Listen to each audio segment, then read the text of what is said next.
ಶಾಂತಿ. ಇಂದಿನ ಪರಮಾತ್ಮನ ಮಹಾವಾಕ್ಯ ಮುರಳಿ ದಿನಾಂಕ 17/12/2025. ಬಾಪ್ತಾದ ಮಧುಬನ. ಮಧುರ ಮಕ್ಕಳೇ, ನೀವೀಗ ಮನಸ್ಸ ವಾಚ ಕರ್ಮಣ ಬಹಳಷ್ಟು ಖುಷಿಯಲ್ಲಿ ಇರಬೇಕು. ಎಲ್ಲರನ್ನೂ ಖುಷಿಪಡಿಸಬೇಕು ಎಂದು ಯಾರಿಗೂ ದುಃಖವನ್ನು ಕೊಡಬಾರದು. ಇಂದಿನ ಪ್ರಶ್ನೆ ಆಗಿದೆ, ಡಬ್ಬಲ್ ಅಹಿಂಸಕರಾಗುವಂತಹ ಮಕ್ಕಳು ಯಾವ ಮಾತನ್ನು ಗಮನದಲ್ಲಿ ಇಟ್ಟುಕೊಳ್ಳಬೇಕು? ಉತ್ತರ. ಫಸ್ಟ್ ಪಾಯಿಂಟ್, ವಾಣಿಯ ಮೂಲಕ ಎಂದು ಅನ್ಯರಿಗೆ ದುಃಖವನ್ನು ನೀಡಬಾರದು ಅನ್ನುವ ಮಾತನ್ನು ಗಮನದಲ್ಲಿ ಇಟ್ಟುಕೊಳ್ಳಬೇಕು.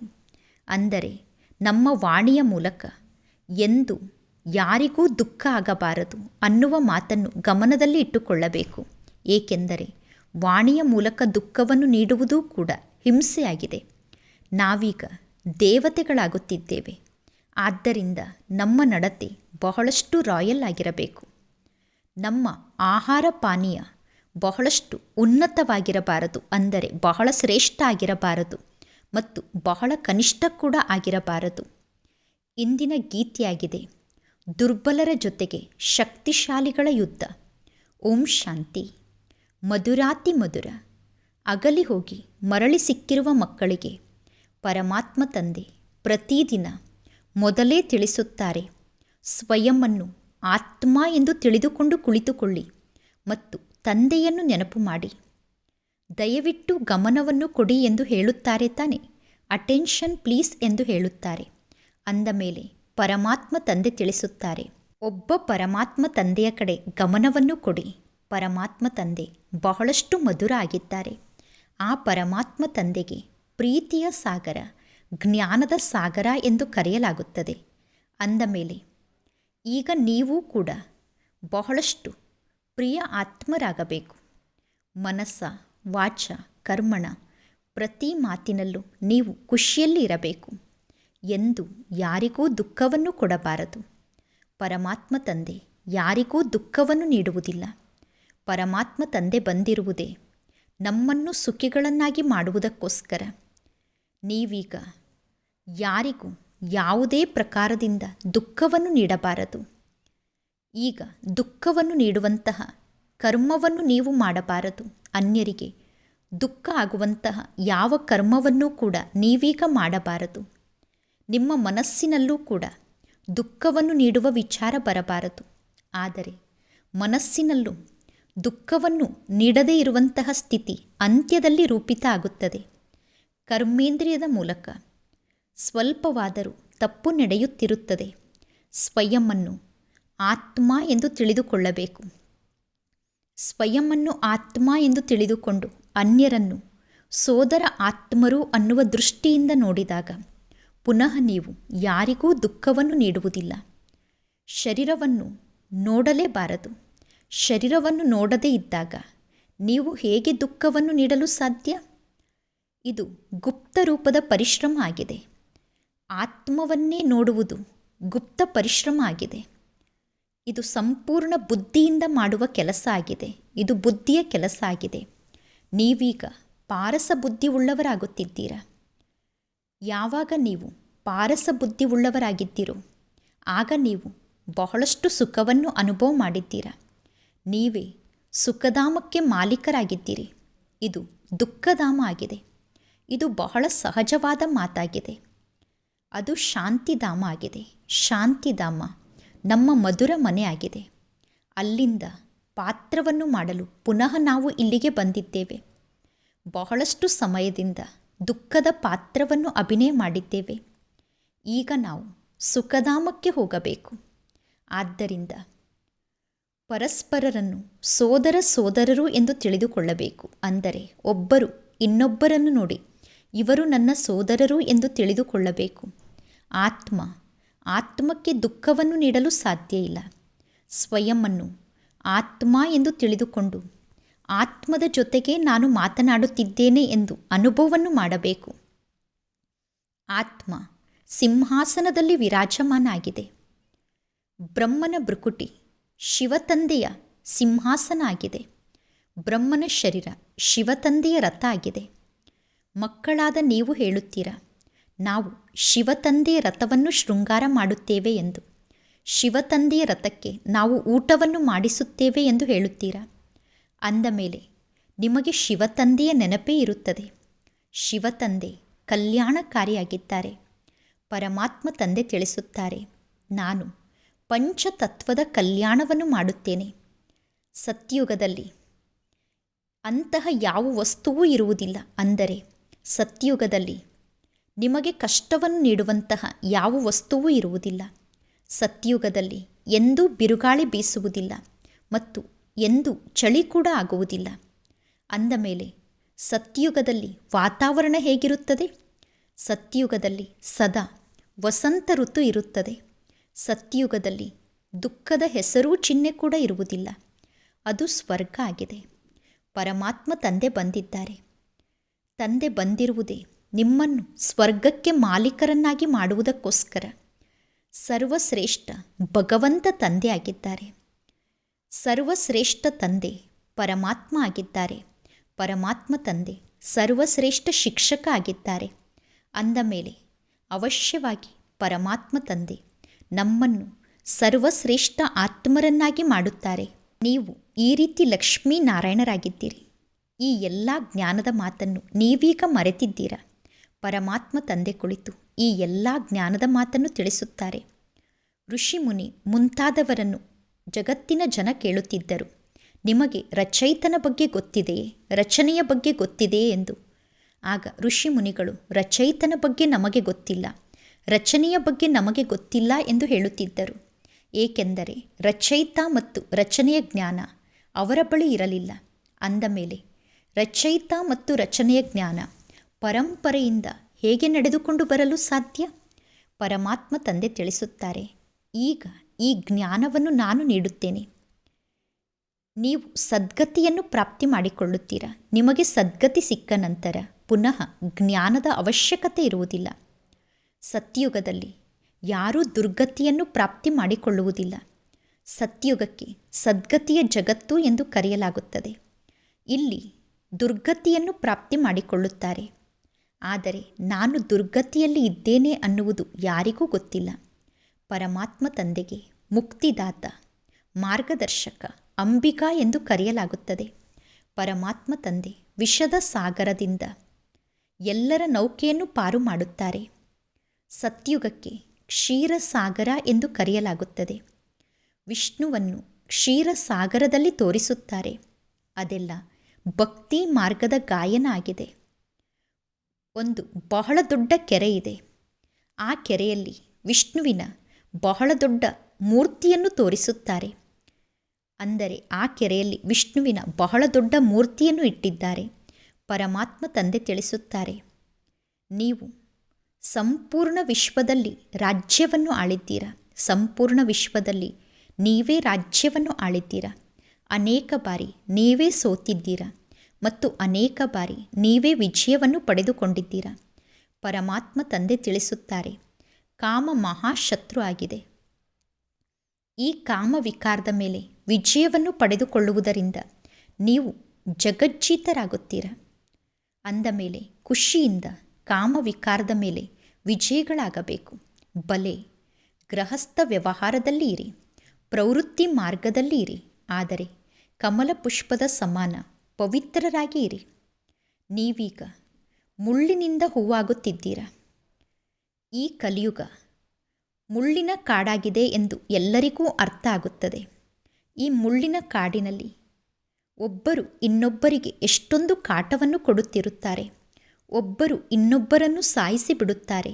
ಒಬ್ಬರು ಇನ್ನೊಬ್ಬರಿಗೆ ಹೊಡೆಯುತ್ತಾರೆ. ಪರಮಾತ್ಮ ತಂದೆ ಮಧುರಾತಿ ಮಧುರ ಮಕ್ಕಳಿಗೆ ತಿಳಿಸುತ್ತಾರೆ, ಈಗ ಇದು ನಿಮ್ಮೆಲ್ಲರ ವಾನಪ್ರಸ್ಥ ಸ್ಥಿತಿಯ ಸಮಯ ಆಗಿದೆ. ಸಣ್ಣವರು ದೊಡ್ಡವರು ಎಲ್ಲರೂ ವಾನಪ್ರಸ್ಥ ಸ್ಥಿತಿಯಲ್ಲೇ ಇದ್ದಾರೆ. ನೀವೀಗ ವಾಣಿಯಿಂದ ದೂರ ಆಗುವುದಕ್ಕೋಸ್ಕರ ಈ ಶಿಕ್ಷಣವನ್ನು ಕಲಿಯುತ್ತಿದ್ದೀರಾ. ಈಗ ನಿಮಗೆ ಸದ್ಗುರು ಆದಂತಹ ಪರಮಾತ್ಮ ತಂದೆ ಸಿಕ್ಕಿದ್ದಾರೆ. ಅವರು ನಿಮ್ಮನ್ನು ವಾನಪ್ರಸ್ಥಕ್ಕೆ ಕರೆದುಕೊಂಡು ಹೋಗುತ್ತಾರೆ. ಇದು ವಿಶ್ವವಿದ್ಯಾಲಯ ಆಗಿದೆ. ಭಗವಾನ್ ವಾಚಾಗಿದೆ. ನಾನೀಗ ನಿಮಗೆ ರಾಜಯೋಗವನ್ನು ಕಲಿಸಿ ನಿಮ್ಮನ್ನು ರಾಜರಿಗೆ ರಾಜರನ್ನಾಗಿ ಮಾಡುತ್ತೇನೆ. ಯಾರು ಪೂಜ್ಯ ರಾಜರಾಗಿದ್ದರು ಅವರೇ ಪುನಃ ಪೂಜಾರಿ ರಾಜರಾಗುತ್ತಾರೆ. ಅಂದ ಮೇಲೆ ಪರಮಾತ್ಮ ತಂದೆ ತಿಳಿಸುತ್ತಾರೆ, ಮಕ್ಕಳೇ, ನೀವೀಗ ಚೆನ್ನಾಗಿ ಪುರುಷಾರ್ಥವನ್ನು ಮಾಡಿ ದೈವಿ ಗುಣವನ್ನು ಧಾರಣೆ ಮಾಡಿಕೊಳ್ಳಿ. ಬಲೆ ಊಟವನ್ನು ಮಾಡಿ ನೀರನ್ನು ಕುಡಿಯಿರಿ. ಶ್ರೀನಾಥ ದ್ವಾರಕ್ಕೆ ಬೇಕಾದರೂ ಹೋಗಿ, ಅಲ್ಲಿ ತುಪ್ಪದಿಂದ ತಯಾರಾದಂತಹ ಪ್ರಸಾದ ಸಿಗುತ್ತದೆ. ಶ್ರೀನಾಥ ದ್ವಾರದಲ್ಲಿ ತುಪ್ಪದ ಬಾವಿ ಕೂಡ ನಿರ್ಮಾಣ ಆಗಿದೆ. ಶ್ರೀನಾಥ ದ್ವಾರದಲ್ಲಿ ತುಪ್ಪದ ಬಾವಿಯನ್ನು ನಿರ್ಮಾಣ ಮಾಡಿದ್ದಾರೆ. ಅಂದ ಮೇಲೆ ಅಲ್ಲಿ ತುಪ್ಪದಿಂದ ತಯಾರಾದಂತಹ ಪ್ರಸಾದವನ್ನು ಯಾರು ತಿನ್ನುತ್ತಾರೆ? ಪೂಜಾರಿಗಳು ತಿನ್ನುತ್ತಾರೆ. ಶ್ರೀನಾಥನ ಮಂದಿರದಲ್ಲಿ ಶ್ರೀನಾಥನನ್ನು ಕೂಡ ಕಪ್ಪು ರೂಪದಲ್ಲಿ ತೋರಿಸುತ್ತಾರೆ. ಜಗನ್ನಾಥನ ಮಂದಿರದಲ್ಲೂ ಕೂಡ ಕಪ್ಪು ಮೂರ್ತಿಯನ್ನು ನಿರ್ಮಾಣ ಮಾಡಿದ್ದಾರೆ. ಜಗನ್ನಾಥನ ಮಂದಿರದಲ್ಲಿ ದೇವತೆಗಳ ಕೊಳಕು ಚಿತ್ರಗಳಿದೆ. ಜಗನ್ನಾಥನ ಮಂದಿರದಲ್ಲಿ ಮಡಿಕೆಯಲ್ಲಿ ಅನ್ನವನ್ನು ಮಾಡುತ್ತಾರೆ. ಅನ್ನ ಆದ ತಕ್ಷಣ ಆ ಮಡಿಕೆ 4 ಭಾಗದಲ್ಲಿ ಒಡೆದು ಹೋಗುತ್ತದೆ. ಜಗನ್ನಾಥನ ಮಂದಿರದಲ್ಲಿ ಕೇವಲ ಅನ್ನವನ್ನು ನೈವೇದ್ಯದ ರೂಪದಲ್ಲಿ ಅರ್ಪಣೆ ಮಾಡುತ್ತಾರೆ. ಏಕೆಂದರೆ ಈಗ ನೀವೆಲ್ಲರೂ ಸಾಧಾರಣ ರೂಪದಲ್ಲಿ ಜೀವನವನ್ನು ನಡೆಸುತ್ತಿದ್ದೀರಾ. ಜಗನ್ನಾಥನ ಮಂದಿರದಲ್ಲಿ ಬಡತನದ ನೆನಪಾರ್ಥವನ್ನು ತೋರಿಸಿದ್ದಾರೆ. ಶ್ರೀನಾಥನ ಮಂದಿರದಲ್ಲಿ ಶ್ರೀಮಂತಿಕೆಯ ನೆನಪಾರ್ಥವನ್ನು ತೋರಿಸಿದ್ದಾರೆ. ಜಗನ್ನಾಥನ ಮಂದಿರದಲ್ಲಿ ಬಡತನವನ್ನು ತೋರಿಸುತ್ತಾರೆ. ಶ್ರೀನಾಥನ ಮಂದಿರದಲ್ಲಿ ಶ್ರೀಮಂತಿಕೆಯನ್ನು ತೋರಿಸುತ್ತಾರೆ. ಈಗ ನೋಡಿ, ಎಲ್ಲರೂ ಎಷ್ಟೊಂದು ಬಡವರಾಗಿದ್ದಾರೆ. ಊಟವನ್ನು ಮಾಡುವುದಕ್ಕೋಸ್ಕರ ಕೂಡ ಆಹಾರ ಸಿಗುತ್ತಿಲ್ಲ, ಕುಡಿಯುವುದಕ್ಕೋಸ್ಕರ ನೀರು ಸಿಗುತ್ತಿಲ್ಲ. ಸತ್ಯುಗದಲ್ಲಿ ಎಲ್ಲ ಪ್ರಾಪ್ತಿಗಳೂ ಕೂಡ ಇರುತ್ತದೆ. ಅಂದ ಮೇಲೆ ತಂದೆ ಆತ್ಮರಿಗೆ ಕುಳಿತು ಜ್ಞಾನವನ್ನು ತಿಳಿಸುತ್ತಾರೆ. ಶಿವತಂದೆ ಬಹಳಷ್ಟು ಮಧುರ ಆಗಿದ್ದಾರೆ. ಶಿವತಂದೆ ನಿರಾಕಾರ ತಂದೆಯಾಗಿದ್ದಾರೆ. ಪರಮಾತ್ಮ ತಂದೆಗೆ ನಿರಾಕಾರ ತಂದೆ, ಪ್ರಿಯ ಆತ್ಮ ಎಂದು ಕರೆಯಲಾಗುತ್ತದೆ. ಆತ್ಮವನ್ನೇ ಕರೆಸಲಾಗುತ್ತದೆ. ಶರೀರ ಅಂತೂ ಸುಟ್ಟು ಹೋಗುತ್ತದೆ. ಶರೀರವನ್ನು ತ್ಯಾಗ ಮಾಡಿದ ನಂತರ ಶರೀರ ಸುಟ್ಟು ಹೋಗಿದೆ. ಅಂದ ಮೇಲೆ ಆತ್ಮವನ್ನೇ ಕರೆಸುತ್ತಾರೆ. ಯಾರು ಶರೀರವನ್ನು ತ್ಯಾಗ ಮಾಡಿದ್ದಾರೋ ಅವರ ಆತ್ಮವನ್ನು ಕರೆಸುತ್ತಾರೆ. ಅಲ್ಲಿ ಜ್ಯೋತಿಯನ್ನು ಕೂಡ ಹಚ್ಚಿ ಇಡುತ್ತಾರೆ. ಯಾರಾದರೂ ಸತ್ತಾಗ ಅಲ್ಲಿ ಜ್ಯೋತಿಯನ್ನು ಹಚ್ಚಿಡುತ್ತಾರೆ. ಇದರಿಂದ ಸಿದ್ಧ ಆಗುತ್ತದೆ ಆತ್ಮಕ್ಕೆ ಅಂಧಕಾರದ ಅನುಭವ ಆಗುತ್ತಿದೆ ಎಂದು. ಆತ್ಮ ಶರೀರರಹಿತವಾಗಿತ್ತು. ಆತ್ಮ ಶರೀರರಹಿತವಾಗಿರುವಾಗ ಪುನಃ ಅಂಧಕಾರದ ಮಾತು ಹೇಗೆ ಇರಲು ಸಾಧ್ಯ? ಅಂದರೆ ಆತ್ಮ ಶರೀರದಿಂದ ಭಿನ್ನಾಗಿ ಮೇಲೆ ಹಾರುವಾಗ ಆತ್ಮಕ್ಕೆ ಅಂಧಕಾರದ ಅನುಭವ ಆಗಲು ಹೇಗೆ ಸಾಧ್ಯ? ಸತ್ಯಯುಗದಲ್ಲಿ ಇಂತಹ ಯಾವ ಮಾತು ಇರುವುದಿಲ್ಲ. ಇದೆಲ್ಲ ಭಕ್ತಿ ಮಾರ್ಗದ ಮಾತಾಗಿದೆ. ಪರಮಾತ್ಮ ತಂದೆ ಎಷ್ಟು ಚೆನ್ನಾಗಿ ಜ್ಞಾನದ ಮಾತನ್ನು ತಿಳಿಸುತ್ತಾರೆ. ಜ್ಞಾನ ಬಹಳಷ್ಟು ಮಧುರ ಆಗಿದೆ. ಈ ಜ್ಞಾನವನ್ನು ಕೇಳುವಾಗ ನೀವು ಕಣ್ಣನ್ನು ತೆರೆದು ಕುಳಿತುಕೊಂಡು ಜ್ಞಾನವನ್ನು ಕೇಳಬೇಕು. ಜ್ಞಾನವನ್ನು ಕೇಳುವಾಗ ನೀವು ಪರಮಾತ್ಮ ತಂದೆಯನ್ನು ನೋಡುತ್ತೀರಾ. ನಿಮಗೆ ಗೊತ್ತಿದೆ, ಶಿವ ತಂದೆ ಬ್ರಹ್ಮನ ತನುವಿನಲ್ಲಿ ವಿರಾಜಮಾನ ಆಗಿದ್ದಾರೆ. ಅಂದ ಮೇಲೆ ಕಣ್ಣನ್ನು ತೆರೆದು ಕುಳಿತು ಶಿವ ತಂದೆಯನ್ನೇ ನೋಡಬೇಕು. ಇಲ್ಲಿ ಜ್ಞಾನವನ್ನು ಕೇಳುವಾಗ ಕಣ್ಣನ್ನು ತೆರೆದು ಕುಳಿತುಕೊಳ್ಳಬೇಕು. ಬೇಹದ್ದಿನ ತಂದೆಯನ್ನು ನೋಡುತ್ತಿರಬೇಕು. ಯಜ್ಞದ ಆದಿಯ ಸಮಯದಲ್ಲಿ ಬ್ರಹ್ಮ ತಂದೆಯನ್ನು ನೋಡುತ್ತಾ ನೋಡುತ್ತಾ ಮಕ್ಕಳು ಧ್ಯಾನಕ್ಕೆ ಹೋಗಿ ಸಾಕ್ಷಾತ್ಕಾರವನ್ನು ಮಾಡಿಕೊಳ್ಳುತ್ತಿದ್ದರು. ಮಕ್ಕಳು ಪರಸ್ಪರ ಕುಳಿತು ಧ್ಯಾನಕ್ಕೆ ಹೋಗಿ ಸಾಕ್ಷಾತ್ಕಾರವನ್ನು ಮಾಡಿಕೊಳ್ಳುತ್ತಿದ್ದರು. ಮಕ್ಕಳು ಧ್ಯಾನಕ್ಕೆ ಹೋದಾಗ ಕಣ್ಣು ಮುಚ್ಚಿರುತ್ತಿತ್ತು, ಆದರೆ ಅವರು ಧ್ಯಾನದಲ್ಲೇ ಓಡುತ್ತಿದ್ದರು. ಇದು ಯಜ್ಞದ ಆದಿಯ ಸಮಯದ ಚಮತ್ಕಾರ ಆಗಿತ್ತು. ಪರಮಾತ್ಮ ತಂದೆ ತಿಳಿಸುತ್ತಾರೆ, ಒಬ್ಬರು ಇನ್ನೊಬ್ಬರನ್ನು ನೋಡುತ್ತಾ ಇವರು ನನ್ನ ಸೋದರ ಆತ್ಮ ಆಗಿದ್ದಾರೆ, ನನ್ನ ಸೋದರ ಆತ್ಮನ ಜೊತೆಗೆ ನಾನು ಮಾತನಾಡುತ್ತಿದ್ದೇನೆ ಎಂದು ತಿಳಿದುಕೊಳ್ಳಿ. ನನ್ನ ಸೋದರ ಆತ್ಮನಿಗೆ ನಾನು ಜ್ಞಾನವನ್ನು ತಿಳಿಸುತ್ತಿದ್ದೇನೆ ಎಂದು ತಿಳಿದುಕೊಳ್ಳಿ. ಬೇಹದ್ದಿನ ತಂದೆಯ ಸಲಹೆಯನ್ನು ನೀವು ಸ್ವೀಕಾರ ಮಾಡುವುದಿಲ್ಲ ಏನು? ಈಗ ಇದು ನಿಮ್ಮ ಅಂತಿಮ ಜನ್ಮ ಆಗಿದೆ. ಈ ಅಂತಿಮ ಜನ್ಮದಲ್ಲಿ ನೀವು ಪವಿತ್ರರಾದರೆ ಪವಿತ್ರ ಜಗತ್ತಿಗೆ ಮಾಲೀಕರಾಗುತ್ತೀರಾ. ಪರಮಾತ್ಮ ತಂದೆ ಬಹಳಷ್ಟು ಜ್ಞಾನದ ಮಾತನ್ನು ತಿಳಿಸುತ್ತಾರೆ. ಕೆಲವರು ತಕ್ಷಣ ಹೇಳುತ್ತಾರೆ, ಬಾಬಾ ನಾನು ಅವಶ್ಯವಾಗಿ ಪವಿತ್ರ ಆಗುತ್ತೇನೆ ಎಂದು. ಪವಿತ್ರರಾಗುವುದು ಒಳ್ಳೆಯದು ತಾನೆ? ಕುಮಾರಿ ಪವಿತ್ರರಾಗಿದ್ದಾರೆ, ಆದ್ದರಿಂದ ಎಲ್ಲರೂ ಕುಮಾರಿಗೆ ನಮಸ್ಕಾರವನ್ನು ಮಾಡುತ್ತಾರೆ. ಕುಮಾರಿ ಮದುವೆಯನ್ನು ಮಾಡಿಕೊಂಡಾಗ ಪೂಜಾರಿ ಆಗಿಬಿಡುತ್ತಾರೆ.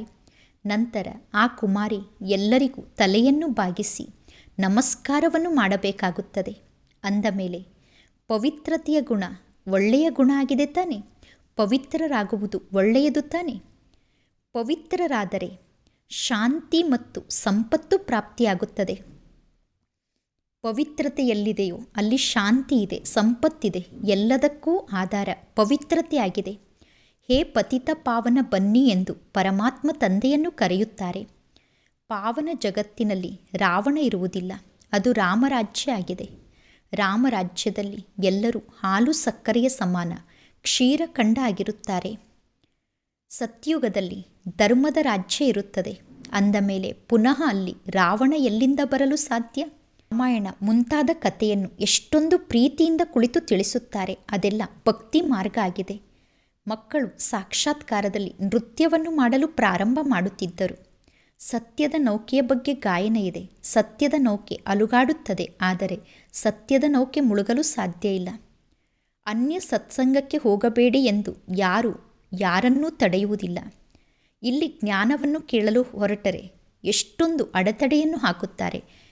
ಪರಮಾತ್ಮ ತಂದೆಯ ಈ ಸತ್ಸಂಗಕ್ಕೆ ಬರುವಾಗ ಎಷ್ಟೊಂದು ಅಡೆತಡೆಯನ್ನು ಹಾಕುತ್ತಾರೆ. ಇಲ್ಲಿ ಪರಮಾತ್ಮ ತಂದೆ ನಿಮಗೆ ಜ್ಞಾನವನ್ನು ನೀಡುತ್ತಾರೆ. ನೀವೀಗ ಬ್ರಹ್ಮ ಕುಮಾರಿಯರಾಗುತ್ತೀರ. ಅಂದ ಮೇಲೆ ಅವಶ್ಯವಾಗಿ ಬ್ರಾಹ್ಮಣರಾಗಬೇಕು.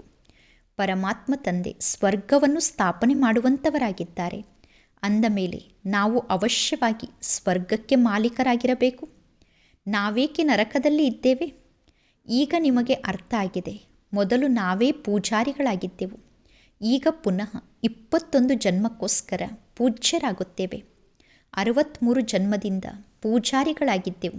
ಈಗ ಪುನಃ ನಾವೇ ಪೂಜ್ಯರು, ಸ್ವರ್ಗಕ್ಕೆ ಮಾಲೀಕರಾಗುತ್ತೇವೆ. ಇದು ನರನಿಂದ ನಾರಾಯಣ ಆಗುವ ಜ್ಞಾನ ಆಗಿದೆ. ಭಗವಾನ್ ವಾಚಾಗಿದೆ, ನಾನೀಗ ನಿಮ್ಮನ್ನು ರಾಜರಿಗೆ ರಾಜರನ್ನಾಗಿ ಮಾಡುತ್ತೇನೆ. ಪತಿತ ರಾಜರು ಪಾವನ ರಾಜರಿಗೆ ನಮಸ್ಕಾರವನ್ನು ಮಾಡುತ್ತಾರೆ. ಪತಿತ ರಾಜರು ಪಾವನ ರಾಜರಿಗೆ ವಂದಿಸುತ್ತಾರೆ.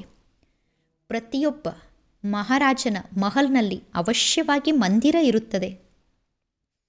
ರಾಧಾಕೃಷ್ಣರ ಮಂದಿರ, ಲಕ್ಷ್ಮೀನಾರಾಯಣರ ಮಂದಿರ ಅಥವಾ ರಾಮ ಸೀತೆಯ ಮಂದಿರ ಪ್ರತಿಯೊಬ್ಬ ರಾಜನ ಮಹಲ್ನಲ್ಲೂ ಇರುತ್ತದೆ. ವರ್ತಮಾನ ಸಮಯದಲ್ಲಿ ಗಣೇಶ, ಹನುಮಂತ ಮುಂತಾದವರ ಮಂದಿರವನ್ನು ನಿರ್ಮಾಣ ಮಾಡುತ್ತಿರುತ್ತಾರೆ. ಭಕ್ತಿ ಮಾರ್ಗದಲ್ಲಿ ಎಷ್ಟೊಂದು ಅಂಧಶ್ರದ್ಧೆ ಇದೆ. ಈಗ ನಿಮಗೆ ಗೊತ್ತಿದೆ. ಅವಶ್ಯವಾಗಿ ನಾವೇ ರಾಜ್ಯವನ್ನು ಪಡೆದುಕೊಂಡಿದ್ದೆವು. ನಂತರ ವಾಮ ಮಾರ್ಗದಲ್ಲಿ ನಾವೇ ಕೆಳಗಡೆ ಬೀಳುತ್ತೇವೆ. ಈಗ ಪರಮಾತ್ಮ ತಂದೆ ತಿಳಿಸುತ್ತಾರೆ, ಇದು ನಿಮ್ಮ ಅಂತಿಮ ಜನ್ಮ ಆಗಿದೆ.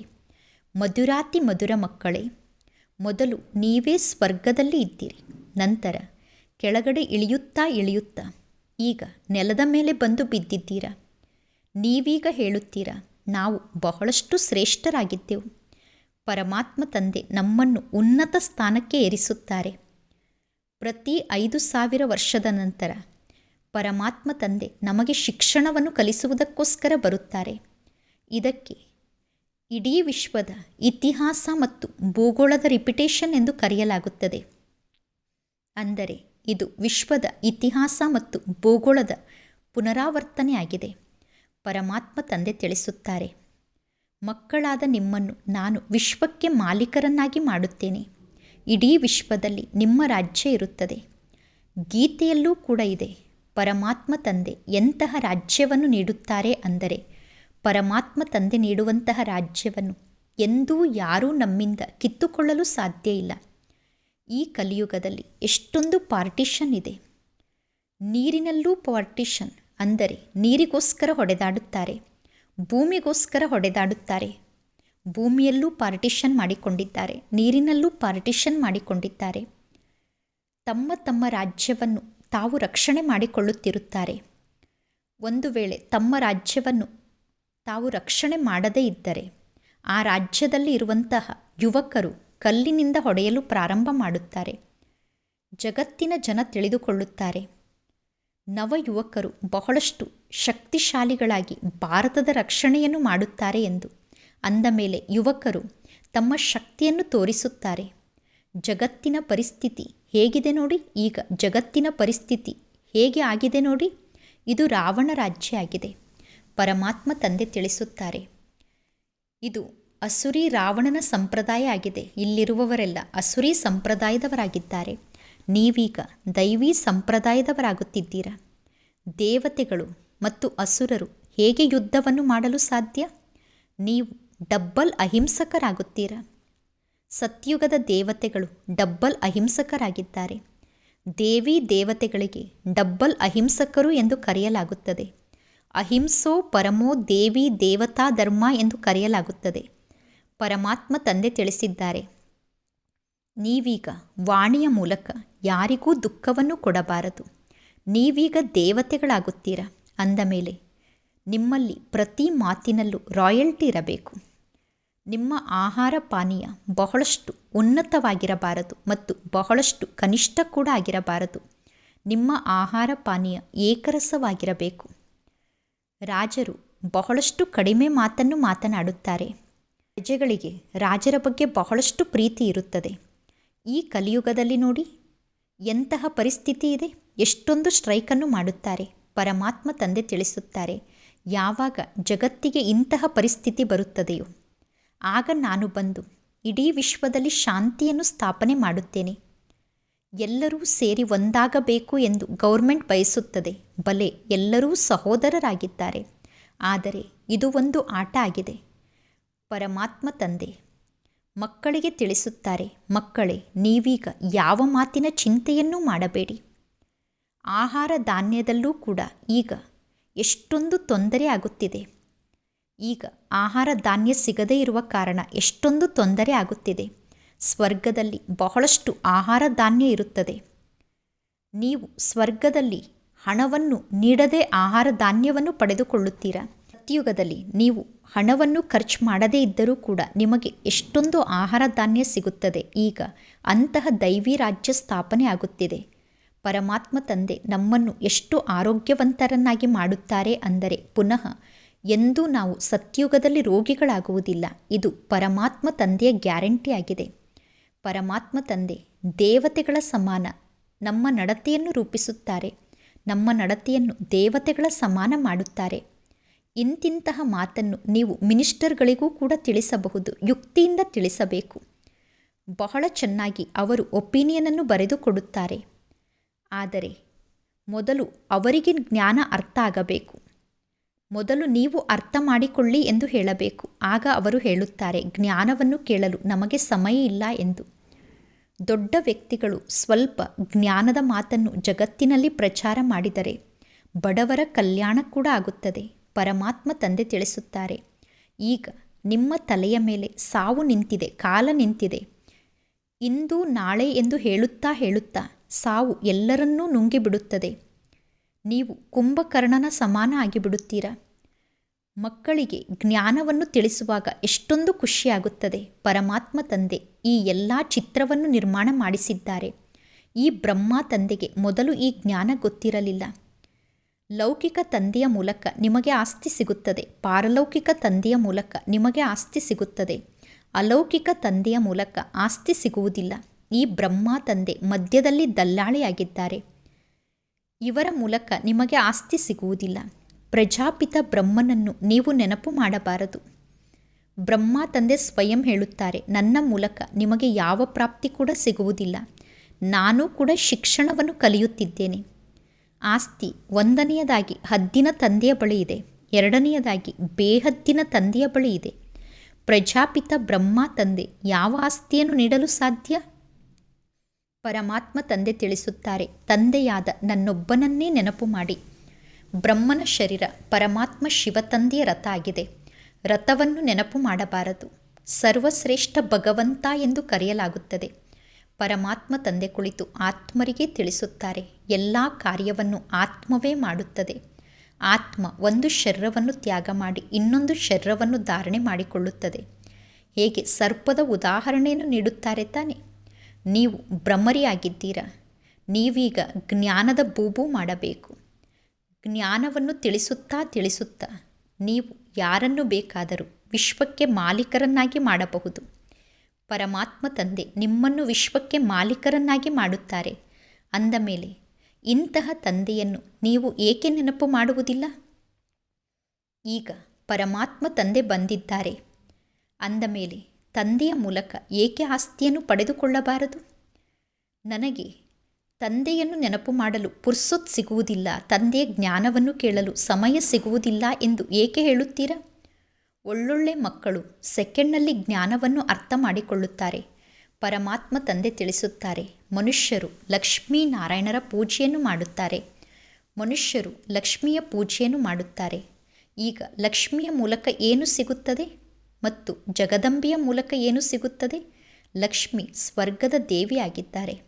ಲಕ್ಷ್ಮಿಯ ಸಮ್ಮುಖದಲ್ಲಿ ಕುಳಿತು ಹಣವನ್ನು ಬೇಡುತ್ತಾರೆ. ಜಗದಂಬೆ ವಿಶ್ವಕ್ಕೆ ಮಾಲೀಕರನ್ನಾಗಿ ಮಾಡುತ್ತಾರೆ. ಜಗದಂಬೆ ಈಗ ಎಲ್ಲರ ಕಾಮನೆಯನ್ನೂ ಪೂರ್ಣ ಮಾಡುತ್ತಾರೆ. ಶ್ರೀಮತದ ಮೂಲಕ ಸರ್ವರ ಕಾಮನೆಗಳೂ ಕೂಡ ಪೂರ್ಣ ಆಗುತ್ತದೆ. ಒಳ್ಳೆಯದು.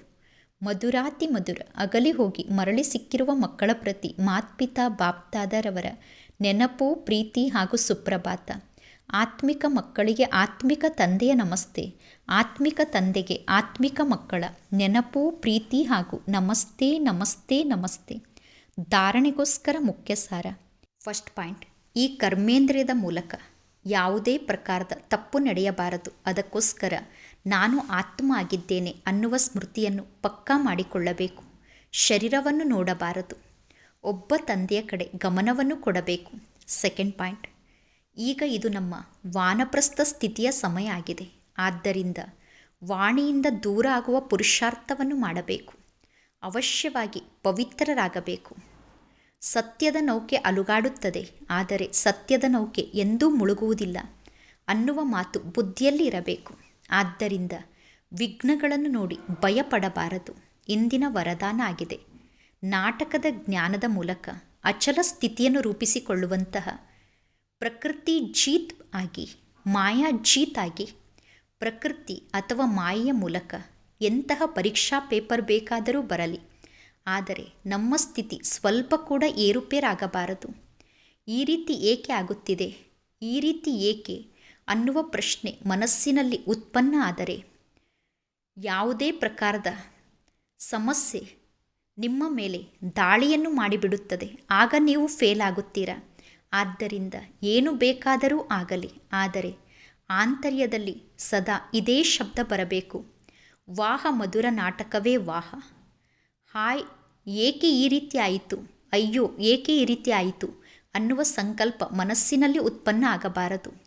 ಇಂತಹ ಸ್ಥಿತಿಯಲ್ಲಿ ನೀವು ಸ್ಥಿತ ಆದಾಗ ಯಾವುದೇ ಸಂಕಲ್ಪದಲ್ಲಿ ಏರುಪೇರು ಕೂಡ ಇರಬಾರದು. ನಿಮ್ಮ ಸ್ಥಿತಿ ಈಗ ಹೇಗಿರಬೇಕು ಅಂದರೆ ಯಾವುದೇ ಸಂಕಲ್ಪದಲ್ಲೂ ಏರುಪೇರಿರಬಾರದು. ಸದಾ ಅಚಲ ಸ್ಥಿತಿಯಲ್ಲಿ ಇರಬೇಕು, ಅಡೋಲ ಸ್ಥಿತಿಯಲ್ಲಿ ಇರಬೇಕು.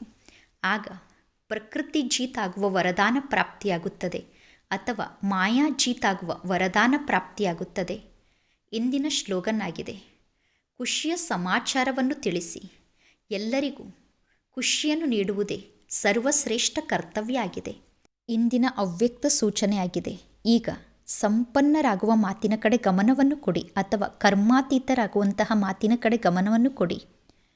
ಮಹಾರಥಿಗಳು ಈಗ ವಿಶೇಷವಾಗಿ ಇದೇ ಪುರುಷಾರ್ಥದ ಕಡೆ ಗಮನವನ್ನು ಕೊಡಬೇಕು. ಅಂದರೆ ವಿಶೇಷವಾಗಿ ಇದೇ ಅಭ್ಯಾಸದ ಕಡೆ ಗಮನವನ್ನು ಕೊಡಬೇಕು. ಈಗೀಗ ಕರ್ಮಯೋಗಿಗಳು ಈಗೀಗ ಕರ್ಮಾತೀತ ಸ್ಥಿತಿಯಲ್ಲಿ ಸ್ಥಿತ ಆಗಬೇಕು. ಈ ಹಳೆಯ ಜಗತ್ತಿನಲ್ಲಿ, ಈ ಅಂತಿಮ ಶರೀರದಲ್ಲಿ ಯಾವುದೇ ಪ್ರಕಾರದ ಕಾಯಿಲೆ ಇದ್ದರೂ ಕೂಡ, ಈ ಅಂತಿಮ ಶರೀರಕ್ಕೆ ಯಾವುದೇ ಪ್ರಕಾರದ ಕಾಯಿಲೆ ಬಂದರೂ ಕೂಡ ಶ್ರೇಷ್ಠ ಸ್ಥಿತಿಯಲ್ಲಿ ಸ್ವಲ್ಪ ಕೂಡ ಏರುಪೇರಾಗಬಾರದು. ಸ್ವಚಿಂತನೆಯನ್ನೇ ಮಾಡಬೇಕು, ಆತ್ಮದ ಚಿಂತನೆಯನ್ನೇ ಮಾಡಬೇಕು. ಶುಭ ಚಿಂತಕರಾಗಿ ಶುಭ ಚಿಂತನೆಯನ್ನೇ ಮಾಡುತ್ತಾ ಹೋಗಬೇಕು. ಆಗ ನೀವು ಕರ್ಮಾತೀತ ಸ್ಥಿತಿಯಲ್ಲಿ ಸ್ಥಿತ ಆಗಿದ್ದೀರಾ ಎಂದು ಹೇಳಲಾಗುತ್ತದೆ. ಒಳ್ಳೆಯದು. ಓಂ ಶಾಂತಿ.